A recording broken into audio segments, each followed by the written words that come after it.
ఆత్మీయులందరికీ నమస్తే అండి. మనం ఆన్లైన్లో కూరలు తెప్పించుకుంటాం కదా, అందులో కొన్ని పండిపోయినవి, కొన్ని ముదిరిపోయినవి ఉంటున్నాయి. నిన్న ఈవినింగ్ తెప్పించుకున్నాం ఆన్లైన్లో. ఈ దొండకాయలు కేజీ తెప్పించుకుంటే పావు కేజీ పైన పండిపోయాయి పూర్తిగా. ఇది పాడేయడానికి మనసు ఒప్పట్లేదు, అలాగని పచ్చడి చేద్దామన్నా రుచిగా ఉండదు ఇది. సో ఇది అర కేజీ పైన బాగున్నాయి అన్నమాట కర్రీ చేసుకోవడం కోసం.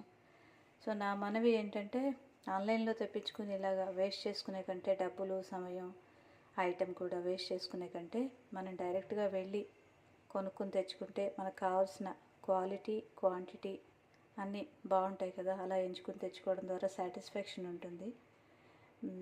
దీని ద్వారా మనకి పదార్థాలు వేస్ట్ అవ్వకుండా ఉంటాయని నేను అనుకుంటున్నానండి. సో ఇది గమనించగలరు అందరూ ఆన్లైన్లో తెప్పించుకునేటప్పుడు. ఇంకా మనకి వీలు కాదు ఆన్లైన్లో తెచ్చుకోవాలి అని అనుకున్నప్పుడు మాత్రమే మీరు ఆన్లైన్ పర్చేస్ చేస్తూ ఉండండి. వీలైనంత వరకు మనం షాప్కి వెళ్ళి కొనుక్కోవడం ద్వారా మనకి కూడా ఒక రకమైన పాజిటివ్ ఎనర్జీ పెరుగుతుంది, సాటిస్ఫాక్షన్ ఉంటుంది. థ్యాంక్ యూ అండి. ధన్యవాదాలు.